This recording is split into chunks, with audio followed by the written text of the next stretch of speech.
जिस धरती पर संविधान की कसमें खाकर नेता संसद तक पहुंचते हैं, उसी धरती पर कभी कभी वही संविधान ध्वस्त होता दिखता है।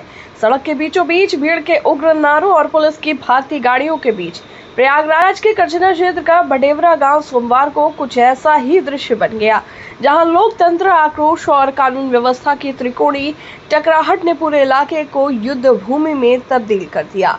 भीम आर्मी के कार्यकर्ता जब सड़क पर उतरे तो उनका गुस्सा केवल किसी आदेश का उल्लंघन पर नहीं था, बल्कि ये उस असंतोष का विस्फोट था जो वर्षों से भीतर से पनप रहा था।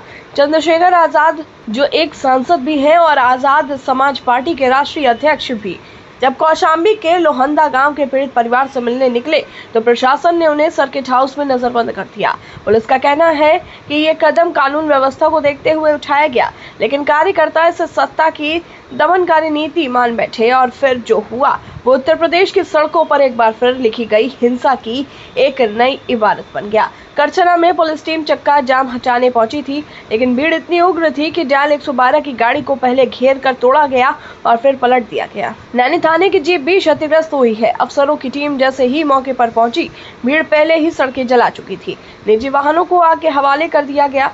परिवहन निगम की बसें, सवारी गाड़ियां, ट्रैक्टर जो सामने आया उसे भीड़ ने निशाना बना डाला। 3000 से अधिक कार्यकर्ताओं की ये भीड़ केवल नारेबाजी नहीं थी, बल्कि उसकी योजना में गुस्से के साथ साथ रणनीति भी दिखी। कई वाहन तोड़कर गड्ढों में गिरा दिए गए, सड़कों पर ईंट पत्थर चलाए गए। अफरा तफरी में दुकानों के शटर गिर गए, लोग घरों में दुबक गए और शहर सहम गया। हालात काबू में तब आए जब पुलिस ने मोर्चा संभाला। दर्जन भर थानों की फोर्स, पीएसी और दमकल की गाड़ियों के साथ वरिष्ठ अधिकारी पहुंचे।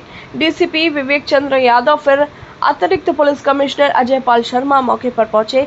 कई कार्यकर्ताओं को गिरफ्तार किया गया। 1 घंटे तक चले पथराव और उपद्रव के बाद आखिरकार पुलिस ने सड़क पर पड़े जले वाहनों को किनारे कर यातायात बहाल कराया। मगर सवाल यही है कि क्या ये आक्रोश केवल एक सांसद को नजरबंद किए जाने का नतीजा था, या फिर ये उस लंबे समय से सुलग रही पीड़ा का विस्फोट था जिसे न राजनीतिक व्यवस्था ने समझा, न प्रशासनिक मशीनरी ने। भीम आर्मी की उग्रता कानून से परे थी, लेकिन उसके पीछे जो भावनात्मक उबाल था वो किसी जांच की मांग नहीं करता। वो देश की लोकतांत्रिक चेतना को जगाने की पुकार करता है। अब इलाके में सन्नाटा है, दुकानें बंद हैं, डर तैर रहा है, लेकिन उन सवालों का शोर अब भी बाकी है कि क्या संविधान की बात करने वालों को हर बार इसी तरह सड़कों पर जवाब मिलेगा? क्या एक जनप्रतिनिधि को पीड़ितों से मिलने जाने से रोकना वाजिब था?